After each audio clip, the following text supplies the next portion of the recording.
what I do.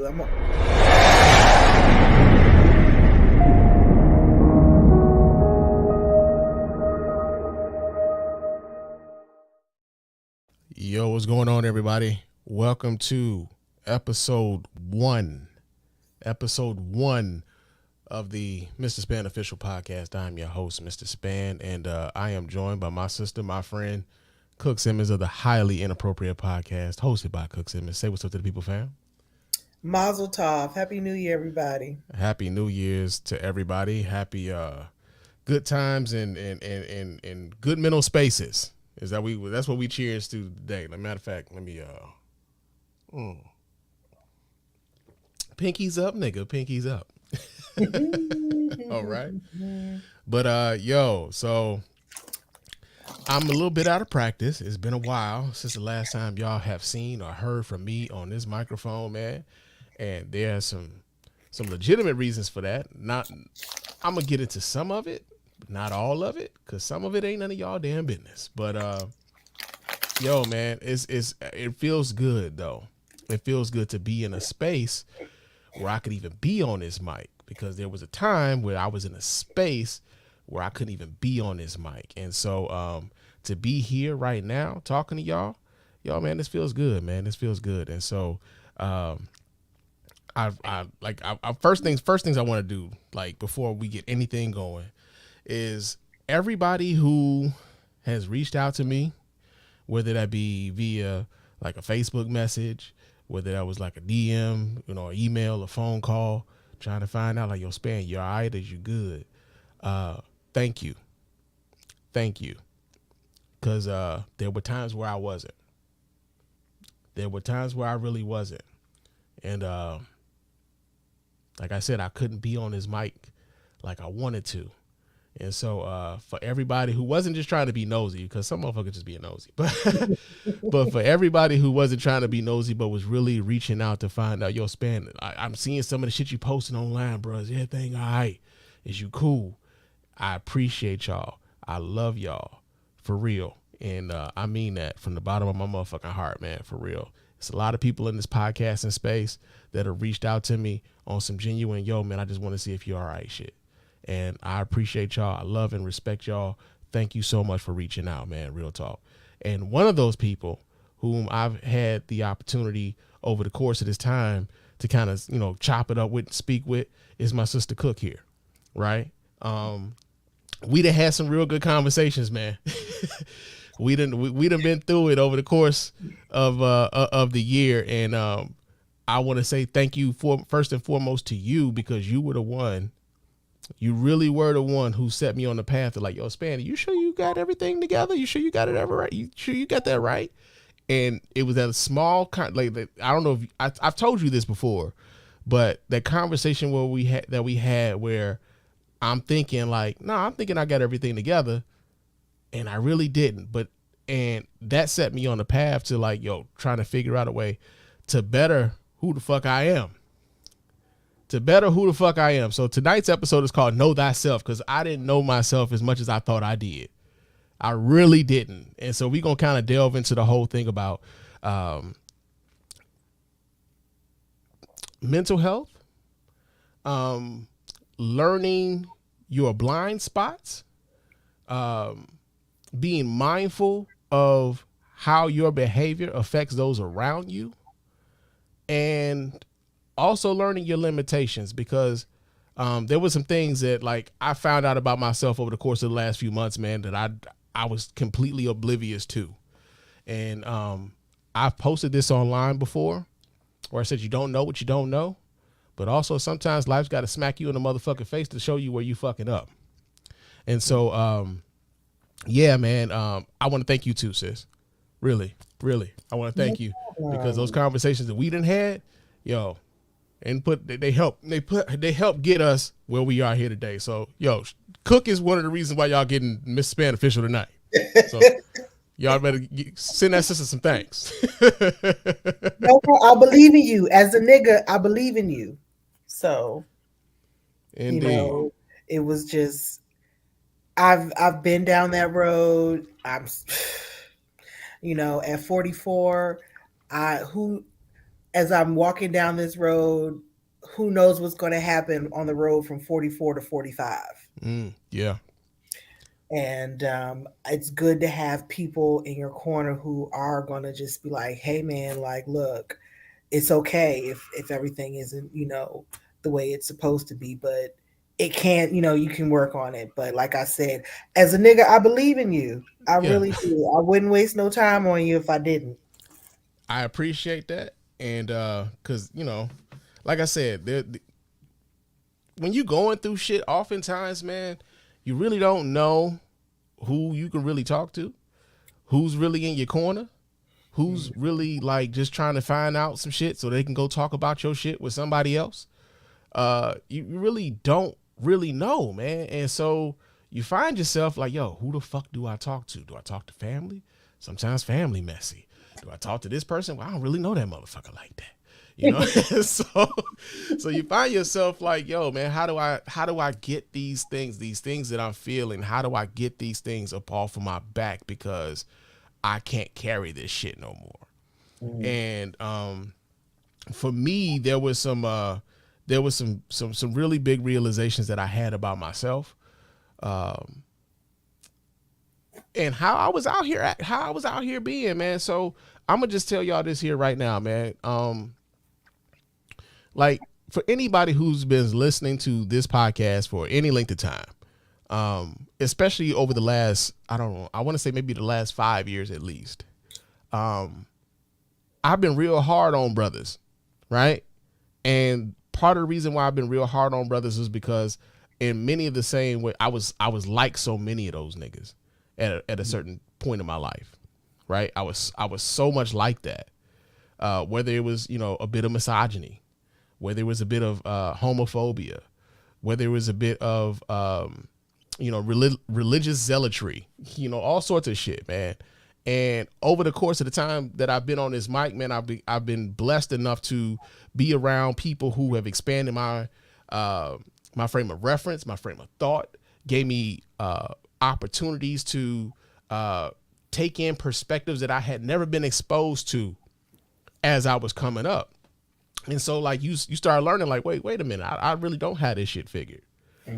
And what I believe started happening with me is that I kind of settled into this space where I believed I had shit figured out, right? I got this shit figured. I'm 40, I'm in my 40s. I got good credit.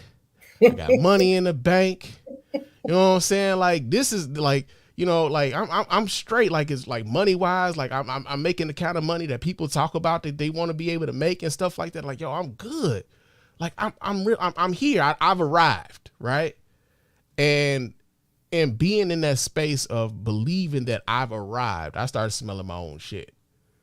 I started being some of the things that I was talking about, especially with the way that, like, dudes behave. I started becoming that to the people around me, the people that were, like, the closest to me, my wife, my daughter, my family. I started becoming some of those things, not really aware of that was what I was doing. And that's the fucked up part about it, is that I wasn't aware of how I was behaving was affecting those closest to me. And it took me, like, going through some rounds of therapy with my therapist. Shout out to Jeffrey, because Jeffrey's a real dope therapist. Motherfucker saved my life. I ain't gonna even lie to you. For real. Because Jeffrey gave it to me real. Jeffrey was one of those, it wasn't one of those, like, Jeffrey was like, yo, you're not a victim in this. You're really not. And once you figure out that you're not a victim in your circumstances right now, then you can start doing the real work of rebuilding who you are. And yo, man, like, I at some point I want to get Jeffrey on the show. I want to get Jeffrey on the show, but like, real talk, Jeffrey really kind of, like, finding a therapist. That's the other part. Finding a therapist that really spoke to who I was and who I could be was the hardest part in some of my journey. Because, and and we talked a little bit about this, Cook, where I remember I was in a real dark space earlier this year, like around July, August, real dark space. And I didn't really feel like I could talk to anybody about it. So, we get these ads on our podcast. A lot of your podcasters are talking about talk space and better help and all this other shit, right? Mm-hmm. So I tried them motherfuckers. I did. That was like, I tried them. I'm like, I got on BetterHelp. I got on Talkspace. And the first obstacle that I was finding with trying to, get to a therapist was, first of all, finding a therapist that I thought I could relate to. Right. Mm-hmm. So at first I was looking, it's funny. At first I was looking, I was looking for an older black woman. Right. I feel like, maybe I'm looking for some, like my mama to give me some advice, you know what I'm saying? Like, boy, you out here fucking up, So, like, I felt like maybe that's what I needed. Like, maybe I'm gonna talk to an older black lady gonna give me, and first of all, it was hard as hell to find one, and second of all, like with the way that I was working, nobody would like really have the times available when I was like available to talk. Right. So there was that. Then I was like, well, okay, then they had one black male available in my area at the time that I was available to talk and stuff. Right. Mm-hmm. And I'll be damned if this nigga wasn't like the hotepiest of hoteps. And I'm just like, he like, yeah, man, because that's how motherfuckers be. And I was like, wait, you the therapist? And I like, no. Like, cause I'm listening to him like, nah, bro, this ain't it. This ain't it. I'm in a fucked up space, but I ain't so fucked up where, I'm going to be listening to your ass. You know what I'm saying? So there was that. And then I had another one.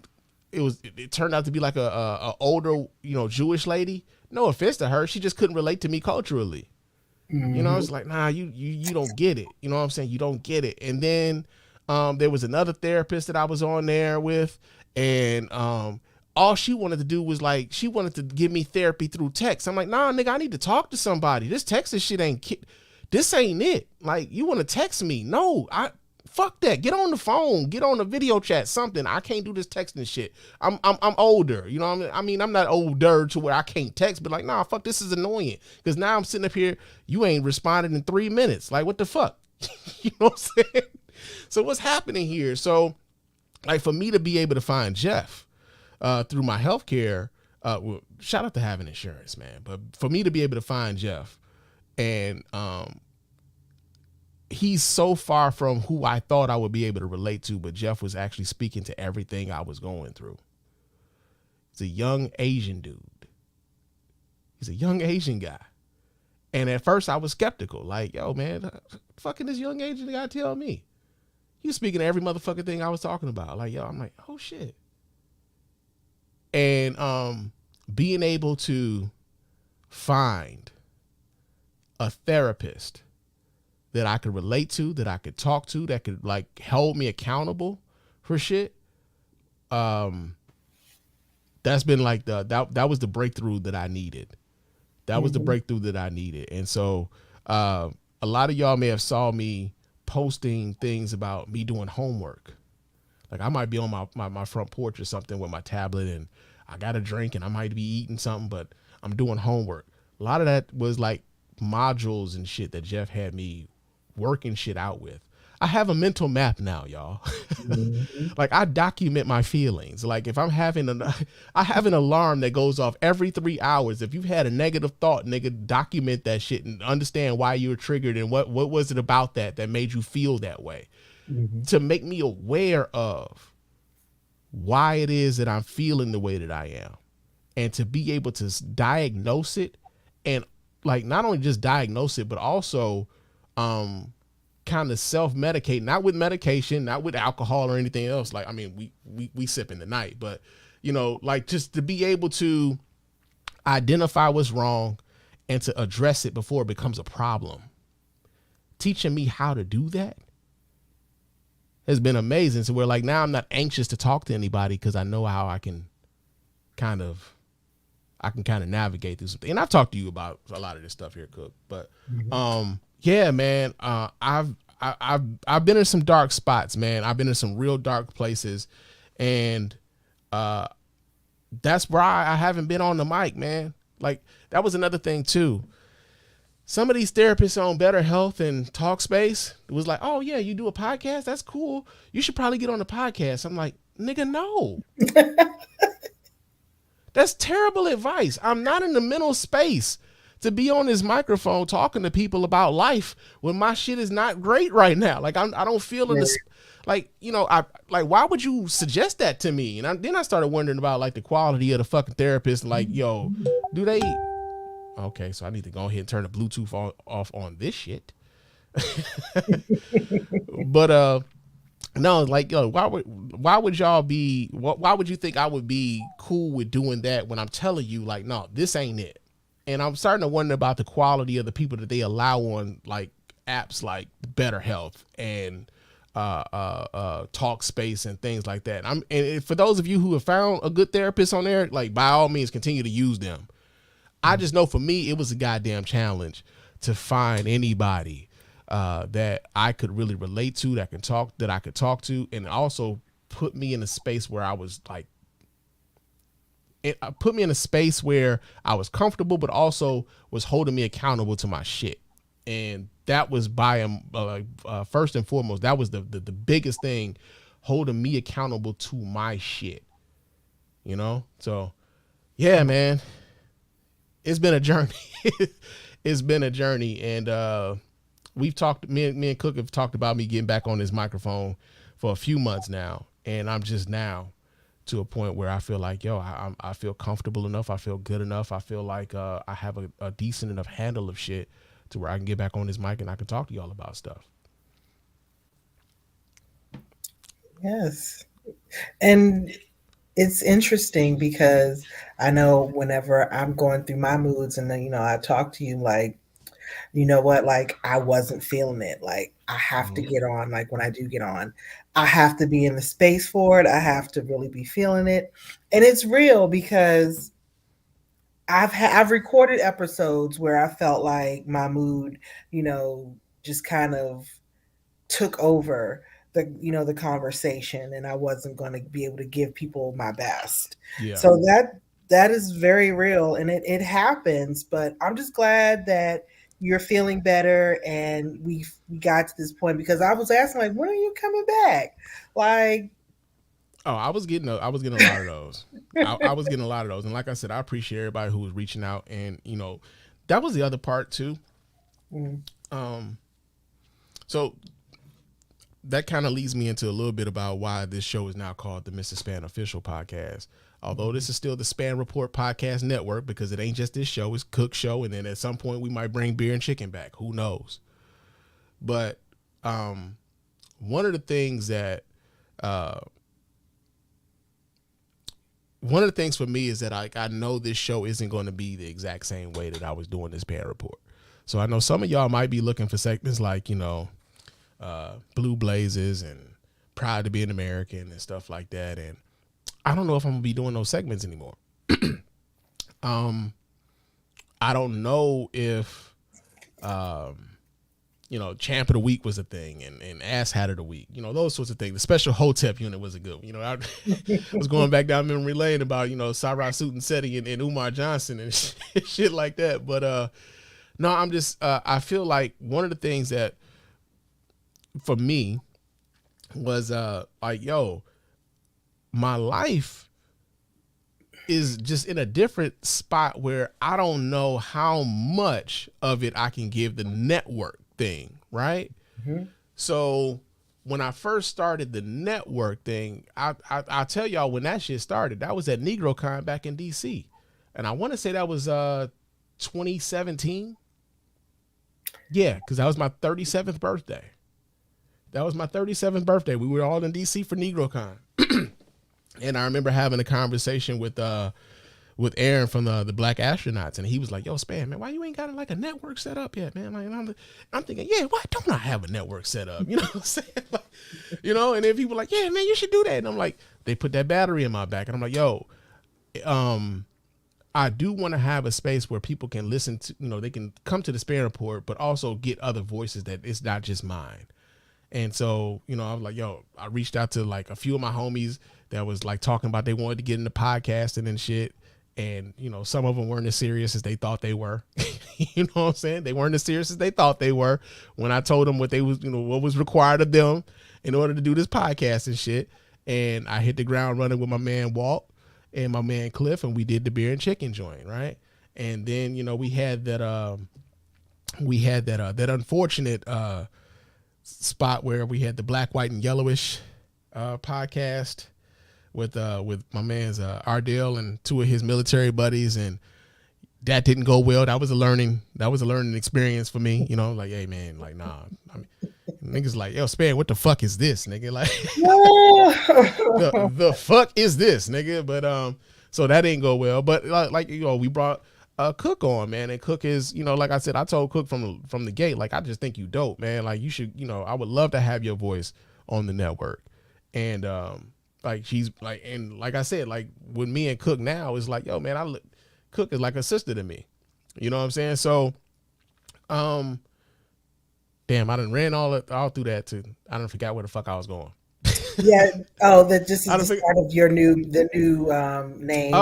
Oh, yeah. So, you know, the whole, like, the Spann Report thing was, yo, I don't know how much y'all know how much went into doing the Spann Report, and it just being me, right? So you got to understand, like, more often than not, I work 12 to 14 hour days during the week, 12 to 14 hours, you know, most days. And then, you know, during that time, I'm like, you know, during the week, I'm listening to podcasts. I'm watching television shows. I'm formulating my opinions about certain shit during the week and everything else. And then I'm thinking about how I'm going to present this on the show come Saturday or Sunday or whatever weekend day that I'm going to be doing the show. Right. Mm-hmm. And at the same time, like, I'm taking time that I would normally be spending with my wife and my daughter or with family. I'm doing the show. I'm getting prepped to do the show. So my family might get one day out of the week with me. Right. Mm-hmm. And it's not that I don't love y'all, because I do. I love my family a hell of a lot more though. And what was happening was I was prioritizing the show, like certain conversations that even I would have with my wife. I'd be like, yo, man, this would be really good for the podcast. You know, this would be really good for the podcast. And my wife is looking at me like, nigga, what? The podcast, nigga, fuck that podcast right now. Like, we talking, you know? Mm-hmm. And so the reason why this is Mr. Spann Official as opposed to the Spann Report is because, like, yo, I'm not going to be doing this show the exact same way I did the Spann Report. These episodes might not necessarily be as long as the Spann Report used to be. Those were some marathon ass episodes. I don't know if any of y'all who were listening to those episodes could hear it towards like hour 2.5, and I'm on that bitch by myself. I was tired, y'all. I was tired. So, no, like, this just represents Mrs. Spann Official. It's the same guy. I'm just on something a little bit different. We're gonna be doing things a little bit different. And so I hope that y'all resonate with Mrs. Spann Official in the ways that y'all resonated with the Spann Report. But this is what it's gonna be from, you know, going forward. You know, like, maybe you get a 15-minute podcast. Maybe you get a half-hour podcast. Maybe you get an hour, but I'm not doing 2.5-hour podcast unless I got guests on anymore. You know what I'm saying? Like, and that's when the conversation is flowing, and you don't want to kill the conversation before the conversation has run its course. But yeah, man. So Mr. Spann Official is what it's going to be going forward, and I hope to be a hell of a lot more consistent, because now, like, it might be one topic we talk about, as opposed to like, yo, I got to have at least 7 because I got these segments to fill. You know what I'm saying? So, yo, man, I appreciate, like I said, everybody who's reaching out and was like, yo, Spann, like, where the fuck you at, man? Like, when we gonna get it? You know, I heard y'all. Trust me, I heard y'all. But I had to get me and myself right first before I can get back to y'all. So thank you for your patience and everything. Real talk. But yeah, I think we got some of that shit out the way. Yeah. I think we got that out the way. Yeah. So let's see what the chat room here talking about. Let's see what they talking about. Let's see. Stephanie in the motherfucking building. Shout out to Stephanie, man. I love her. Hey, boo. She in the motherfucker. What we sipping? I am okay, so we got a plethora of things over here, Stephanie. Hold on. This here is I got some Crown Royal salted caramel. And then I got, there's a bottle there, but then I got some Stella. And then I had some other shit here. What's this? I didn't finish this one. This one here is called Bell's Quite Bright. This is an amber ale here made out of Michigan. But so I'm okay over here. I've been sipping. What about you, sis? What you got over there? I have some Shiraz. I've got a glass of wine. So I've got the Shiraz. I love a good dry red. So that's what I'm doing. And hey, Stephanie. Hey, Annette. Hey, William Oh, Chambers. we got people in the building. Let me go ahead and pull everybody up. Yo, Annette, how you doing, sis? Appreciate you coming through to come check out the Mr. Spann Official Podcast now. I hope you stay and fuck with us in the way that we do things. Let's see. Who else we got in here? John Paul said, yes, sir. Feelings are a window into what's going on into our soul. Yes, indeed. Yes, indeed, man. Our eyes are too. I see what you're doing, nigga. I see what you're doing, nigga. Oh, man. William Chambers says the Hotep unit segment was hilarious. Hey, man, here's the thing, right? It doesn't mean that those things can't come up. It just means I can't dedicate, it got to be, what we going to be doing now is going to be more organic, because before I had to plan a lot of that shit. Now I just like, yo, if it comes up, oh, this is what's happening, boom, I might just do an episode right then and there. Like, oh, y'all seen this shit? And get to talking about it, as opposed to like I got to wait till Saturday to talk about this. Nah, y'all might get that boy on a Wednesday. Who knows? You know what I'm saying? Who knows? But we gonna try to ride that out in that way, man. Stephanie's also, she says, a child that is so super weird. My therapist did not encourage me to podcast through my grief. Man, listen, I've had three of them. Once I mentioned that I did podcasting, suggested I get back on the mic. No. What the fuck is wrong with y'all? Like I said, if you found yourself a good therapist on Talkspace or BetterHelp, by all means, continue to use them. But the experience that I had with those services left a hell of a lot to be desired. A hell of a lot to be desired. Like, yeah. I wouldn't suggest, like, you can't come to me for a recommendation. And if I ever do some sponsorships, they won't be one of them. Neither one of them motherfuckers. Oh, yeah. You got definitely finding the therapist that's right for you is a process. And you may have to go through 2 or 3 before you find that right one. So there's, no wrong way to find one. You just have to really kind of work through it. Some people can find one on the first try. Yeah. But I think on average, it takes maybe about 2 to 3 tries before you find someone, that's really going to understand or meet your needs. Like, I went through a few myself when I was looking for a therapist. And it's interesting. I have this guy now. I'm going to have to give him the chop. I see it coming. You see it coming? I see it coming, but it's okay. I mean, he tries. He really does. But like when I did do the Zoom call with him, I had my bonnet on, and those things matter. Right. When I need to be comfortable. Yeah. But, he didn't say anything about it, but I know he wanted to ask. And I was like, sweetie. Was you gonna do him like you did Boat last time we was on here? No, I wasn't. Yeah, Well, no, it ain't none of his business though. I hear that, man. I hear that. Let's see. We got some more comments here in the chat. Duke Mensa says, glad to hear you back and refocus, Spann. Don't let online stuff overtake what's real. Yo, that's real. And hey, check this out. Y'all heard that, right? I'm about to go back into some of my old Spann shit. That was an iMessage coming through on this Android phone here. I'm just saying. I'm just saying. Does it? Can we talk about this iPhone versus Droid Go ahead. We, thing? we, we we got it. Go ahead. It doesn't matter. It doesn't. It doesn't matter. I find iPhone people to be so pretentious when they do that. It's like, look, yeah, you got an iPhone, but I like my Droid. I like my Droid just fine. It does what I needed to do, and it gets me where I'm going. Listen, sis. I think I might have mentioned this to you on the show at one point because I tease the iPhone folks all the time, right? I tell y'all they have to pay me to use an iPhone because my job gives me one to use for work. If it wasn't for my job, I would not be dealing with that damn phone. However, my wife uses an iPhone. My daughter uses an iPhone. My in-laws use iPhones. A lot of my family use iPhones. I am that one family member. I am that one that'd be like, man, nah, fuck that. I don't want no iPhone. I'm good. I'm good. And when I figured out that I can, one of the reasons why a lot of iPhone users don't really like, Android is because of the messaging situation, right? This is their biggest gripe. It's the messaging. Like, yo, you put Android people in an iPhone, in a group chat, and they fuck up the whole group chat, this, that, and the other, and they bubbles is green, this, that, and the other. And I'm like, all right, I mean, I'm on the Android, so I can make my text whatever the fuck color I want to, but you do you.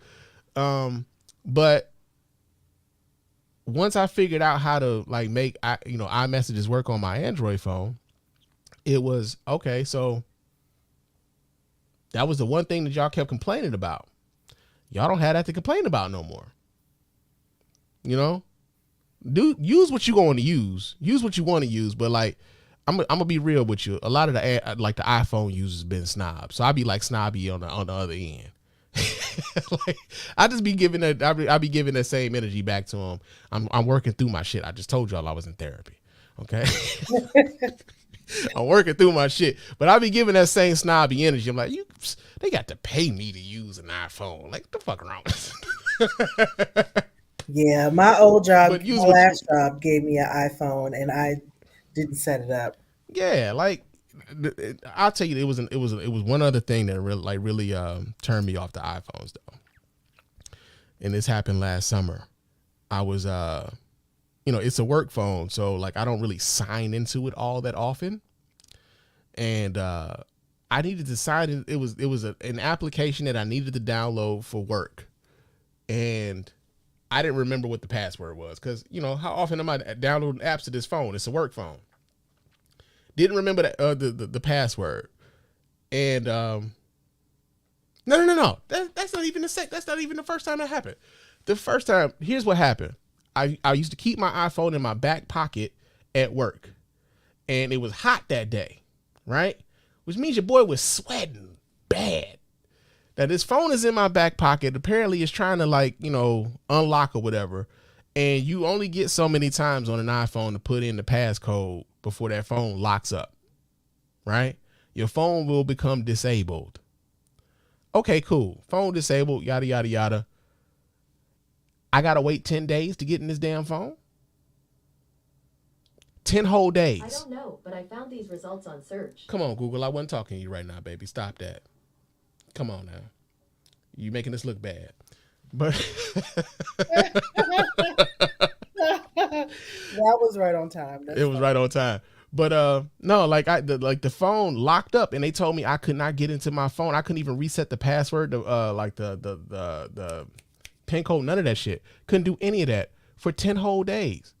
Like, fam, how the fuck do y'all expect people to be without their phone for 10 whole days? And then when I call somebody on the, I'm like, yo, this is a work phone. I have to I put my time in on this phone. I get paid on this phone.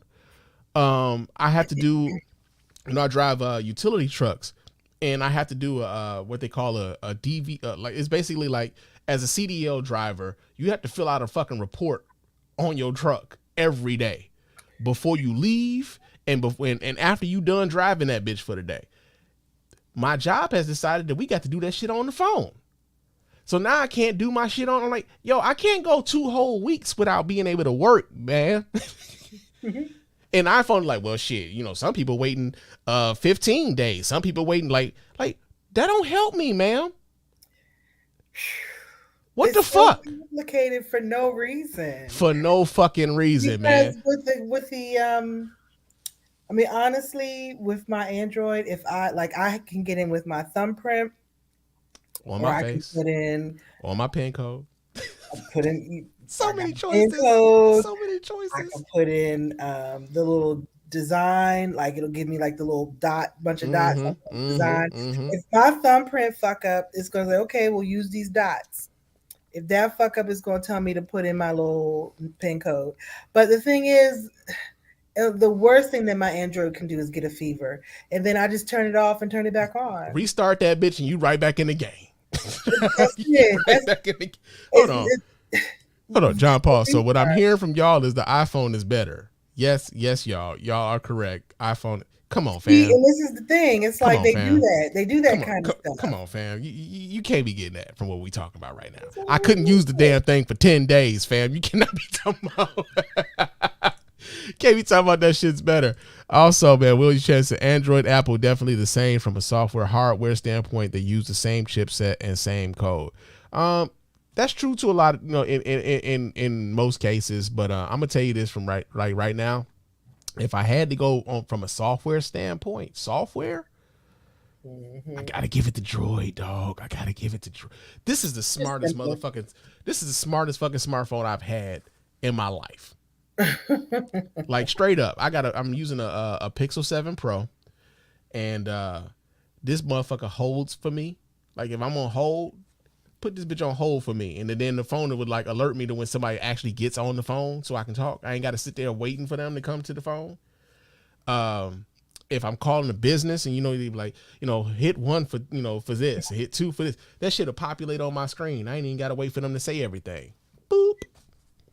If somebody calls me and I don't know who the fuck it is, hit that shit on call screen and let me see what the hell they talking about before I decide if I'm gonna answer the phone or not. And it transcribes that shit right here on my screen. You can't tell me the iPhone does any of that shit. None of it. None of it. It's Team Android over here, baby. Always will be. I'm sorry. I mean, I love y'all. I mean, I know a lot of y'all who listen to us here on the Spann Official Podcast Network use iPhones to listen to us. And we love y'all. We do. We do. We just want better for y'all. That's all. Just want better for y'all. I love you. Honestly, We just as an want better for old y'all. lady, it's simple. And that's the old lady in me. I'm old lady gang. I find it simple to use, and I appreciate that. It's not complicated at all. It's not Just complicated. a second, Cook.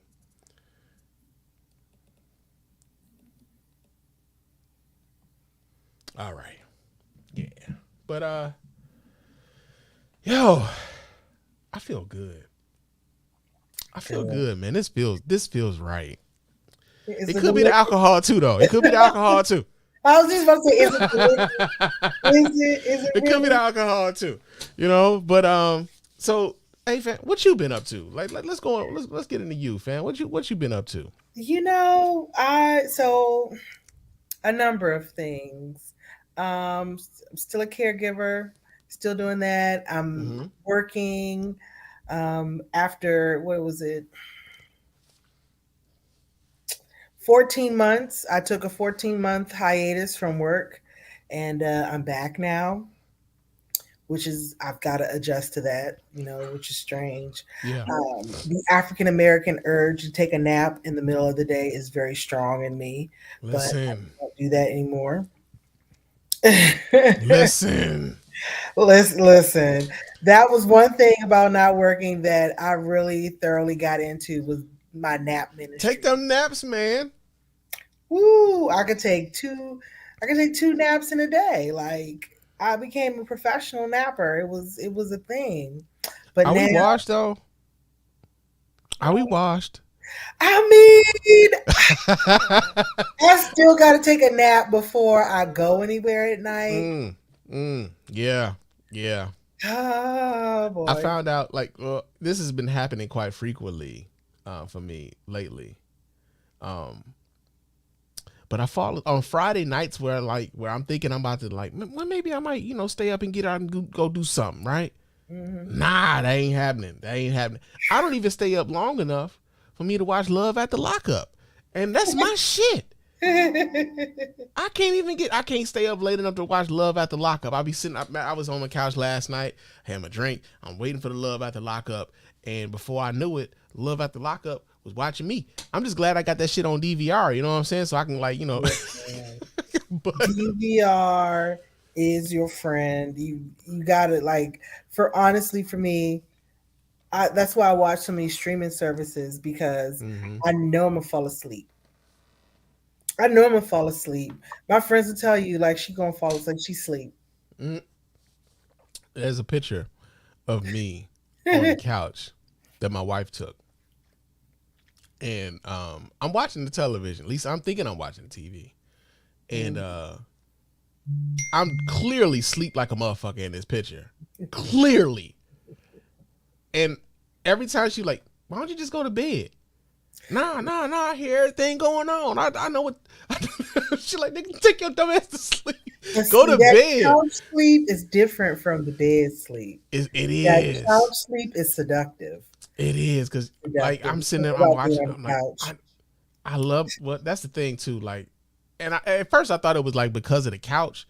I really think it's because of the type of work that I do, and how and the hours that I work. And that's why when Friday night comes, my body is oh, we ain't got to go nowhere tomorrow, nigga. Mm-hmm. And that's what it is. Indeed. My body is on shut down, dog. Shut down. We've been running all week.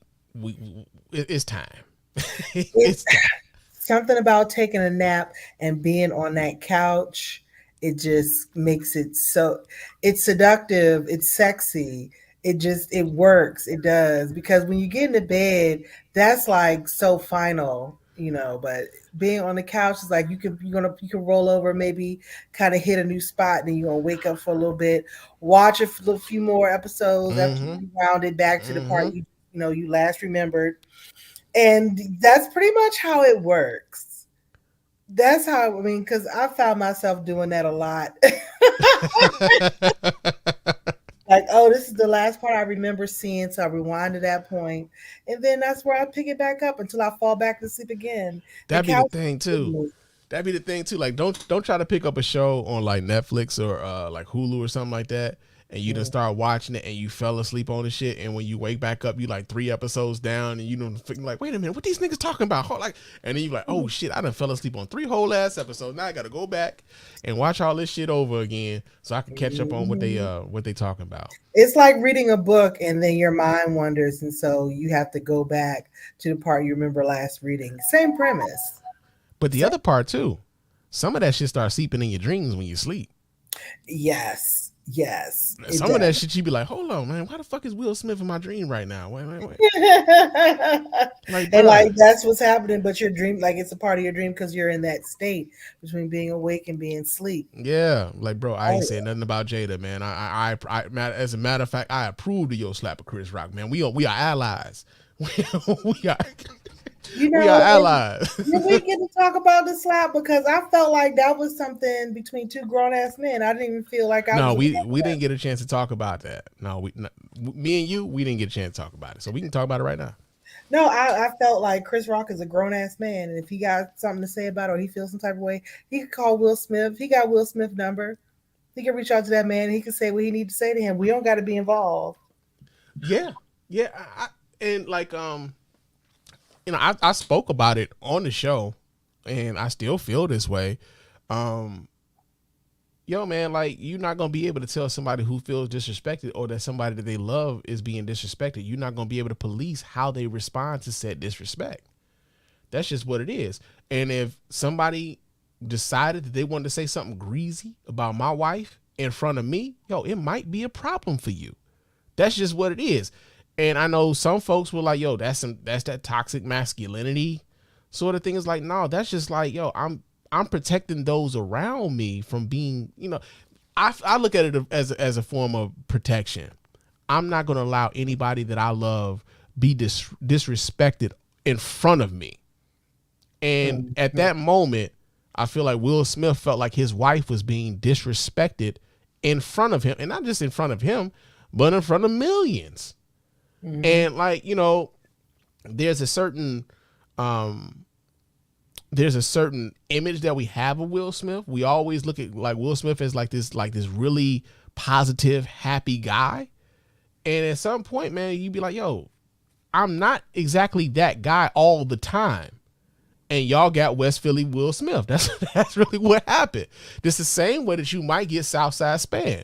You might get it might happen that way if you do that. Now, and I'm not a gangster, but don't push me. Yeah. You know what I'm saying? Don't push me. So question, yeah. Being from the South Side, you watched that show, South Side? I've seen a few episodes of it. I love that show. I'm trying to get my boy Sherman on there. Like I hit up the guy that I hit him up on Twitter. I'm like, yo, man, my man Sherman been doing some real good work on the South Side. Y'all need to get him on there. You know what I'm saying? Shout out to my man Sherman Dilla, man. Six Figure Dilla on TikTok. He's been on the show, man. Brother just got him a bus to do Chicago historical tours all over the city, man. The city is really embracing him. So proud of my brother, but yeah, go ahead. I'm sorry. No. I just watched because it's on HBO Max now. Mm-hmm. And when you mentioned it, I was like, yeah, like, do you watch the South Side? I just enjoy that show. It's irreverent. I appreciate it. But no, one of the things, switching topics, I have a 16-year-old now. Yeah.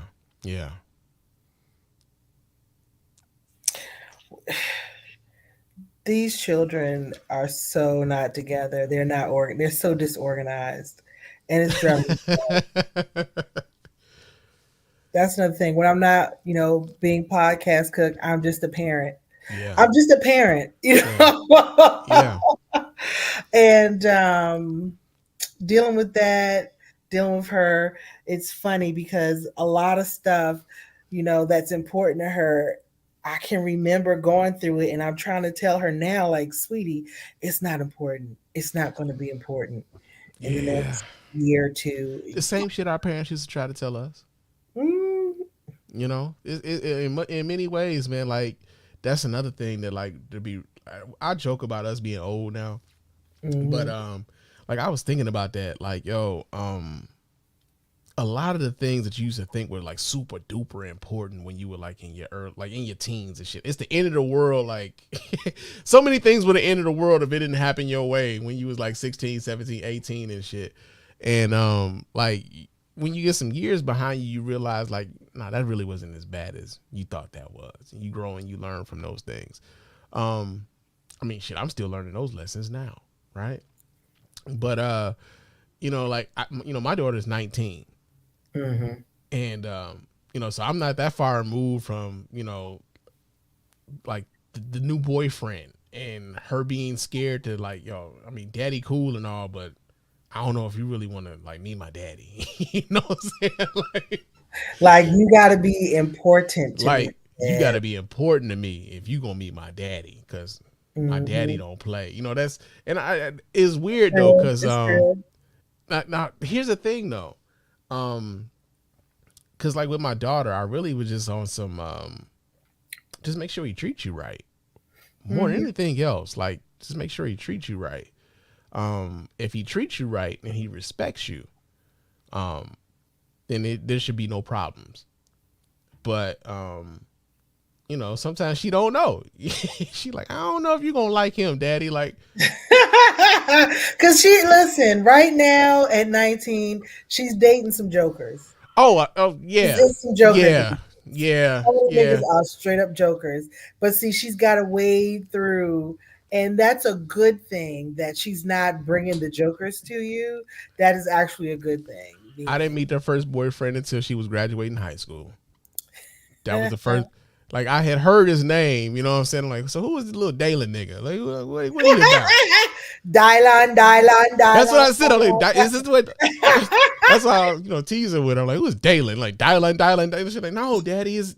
And he was real respectful. You know what I'm saying? When I met him, I'm like, okay, man, because you know, this is my heart right here, and we don't want no issues, right? He like, no sir, no sir. That's And right. he hit me with the no sir. All right, He all know. right. All right, and then it didn't help that so I started taking to my daughter to the gun range with me. Mhm. My baby started like she really wanted to like learn how to shoot, As and she should. as she should, especially being my baby. Mhm. So I started taking her to the gun range with me, and Excuse me, I'm sorry. that's all right. But I started taking her to the gun range with me, and mostly it was because like you know same thing with my wife. Same thing with my wife. Hey, we've been drinking. Come on now. Look, it just came up, and then I ate my little chips or whatever. But now I started taking my daughter to the gun range with me, and I built her up because like she's first, you know, she wanted, you know, I got some 22s, I got some 9s, I got some 40 cals, I got some 12 gauge, I got some AR-15s that shoot 223 and 5.56, I got an MP5, and my baby looking at all this shit like, Daddy, I don't want nothing to do with none of that big shit over there. What about these two over here?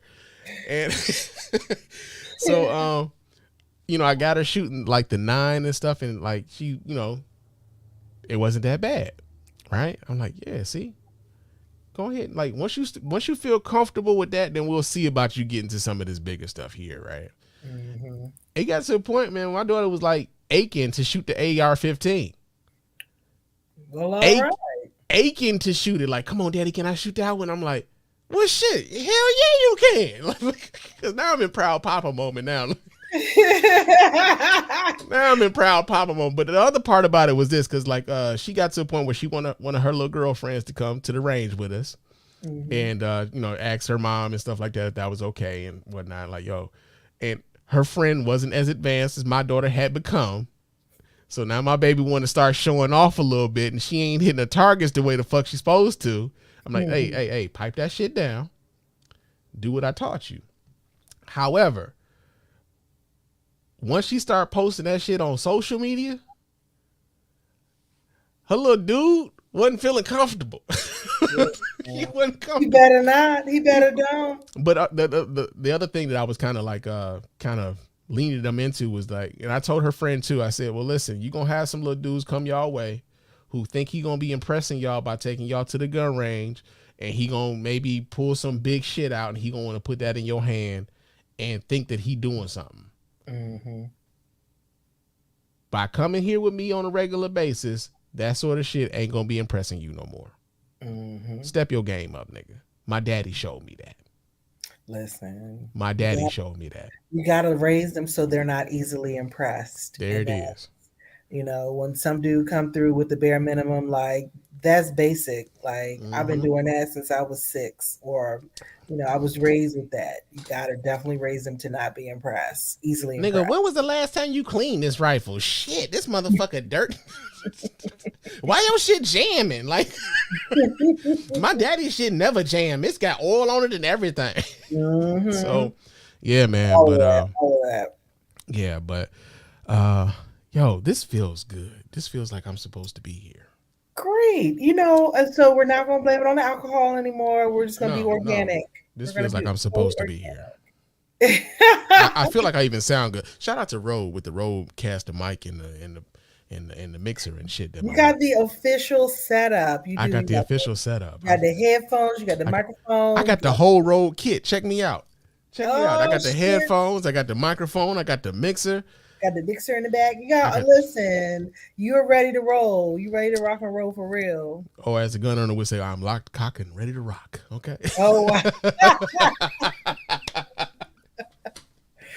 Oh man, but no, seriously though. Like before we get out of here though, because like I said, we're not gonna be doing super duper long ass episodes. But before I get on up out of here though, I know like people be talking about like check on your strong friends and all that other shit, man. Listen, I only check on them if you're really concerned. Yeah. I only do that because sometimes you gonna check in on your strong friend. Strong friend ain't necessarily strong at that moment, and they gonna unload some shit on you, and you not gonna be ready for that. Yeah. You not gonna be ready for it. And then when that friend finally does, like, reach out to you, and they let it go, and then you're not there in the way that they need, they'll never reach out to you again. So I know people like it's cool to say these things online. We see this shit all the time. It's something happened just recently. I forget exactly what it was, but I kept seeing it was DJ Twitch. When he Oh yeah, rest in when peace. rest in peace to DJ Twitch. DJ Twitch uh committed suicide earlier this year. And all up and down my timeline, I kept seeing the same sentiment spread. You never know what people are going through. Check on your strong friend. You never know what people are going through. At a certain point, we just start saying shit to be saying shit. Right? Mm-hmm. Yeah, true enough. You don't know what people are going through. But even when you find out what they're going through, are you being kind to them when you find out what they're going through? Or are you just being nosy? Right?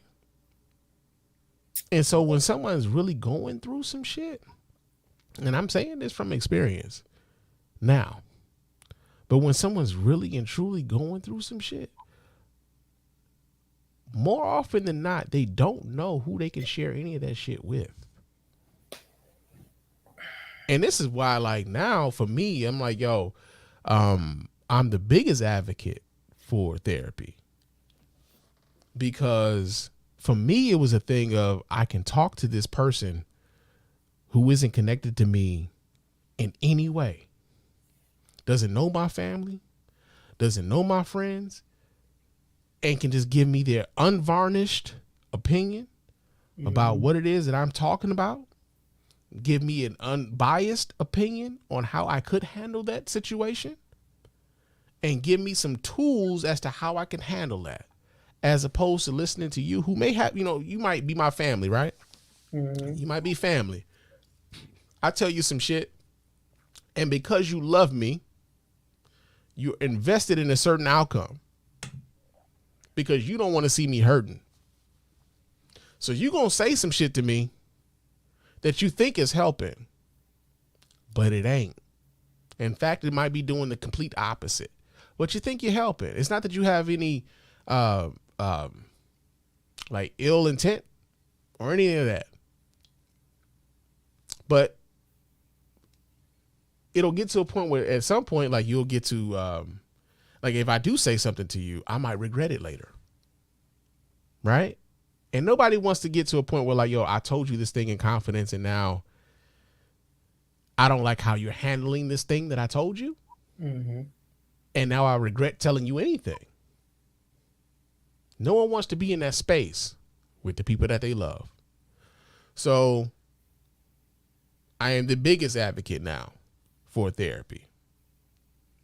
Talking to someone who is disassociated from everything that you got going on. Getting the right one, but also not necessarily being invested in you in the same way your family or your friends may be, because your family and your friends have a certain motivation, and that's their love for you. So, yeah, I'll close out on that as far as my feelings with that. But Cook, did you have anything that you wanted to kind of let folks know about before we get on up out of here? Yeah, you can always catch me occasionally dropping a new episode.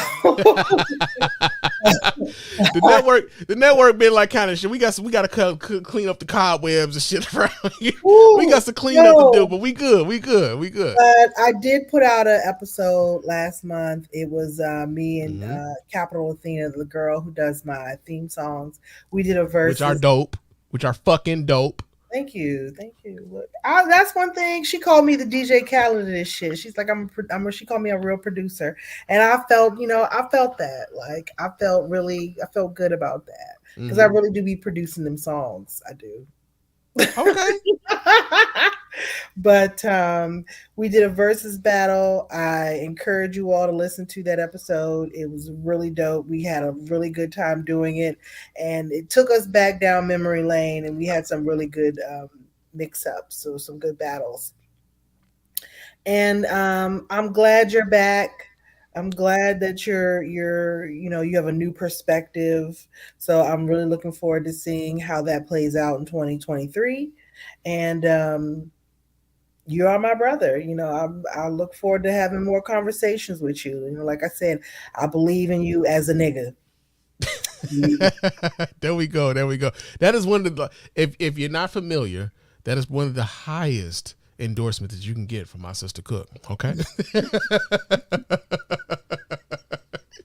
I don't be handing out. I don't She hand don't out. be handing that shit out to nobody, man. So I appreciate you, sister. Thank you. No, seriously, thank you. No, but for real, like I said, man, I appreciate everybody who's reached out. I appreciate everybody who's kept an ear to it. Like, yo, Spann, when you coming back, yo, we gonna be here when you get back. You know what I'm saying? Like that shit, that sort of shit means something, bruh. Like I really don't know how much y'all know how much that shit means when, especially this isn't like the biggest podcast platform in the world, man. And, we don't get a shit ton of fucking feedback here. And I don't sell a whole lot of t-shirts, but like, yo, when your people are like, yo, when you coming back, man, I really want to hear your perspective on this. I really was like, yo, the streets need you, nigga. Like when you gonna say this? Like, I know you got something to say about this, nigga. Like when you get those messages, man, like people like, yo, I really want to hear what you think about that they care what you think about it. That means a lot. That means a lot. And I appreciate everyone who has reached out, not only like on, on a regular social media shit, but like I said, everybody who reached out privately and was just like, yo, man, I'm concerned. Are you okay? You know what I'm saying? I appreciate you.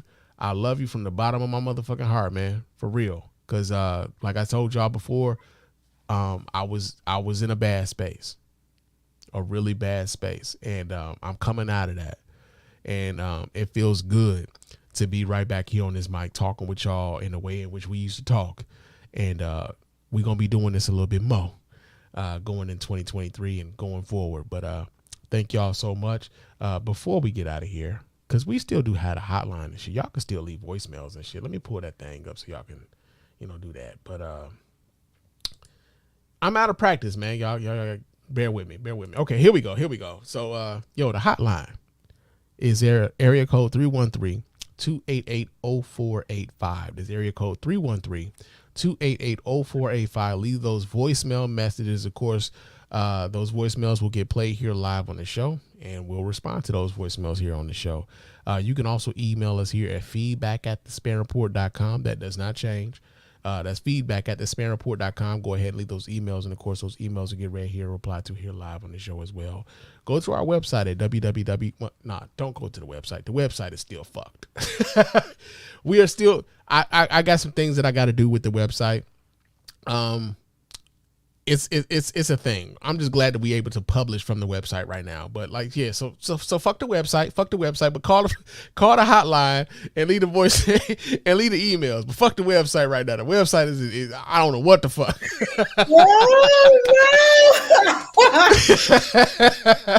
Oh man. I'm just glad we can publish from the website right now for real. But you guys thing on the website? Hey man, the website been like it's I told we gonna wrap offline, but But yo, again, I appreciate everybody, and I hope to hear from you guys again soon. I hope to talk to you guys again real soon. But until next time, fam, peace.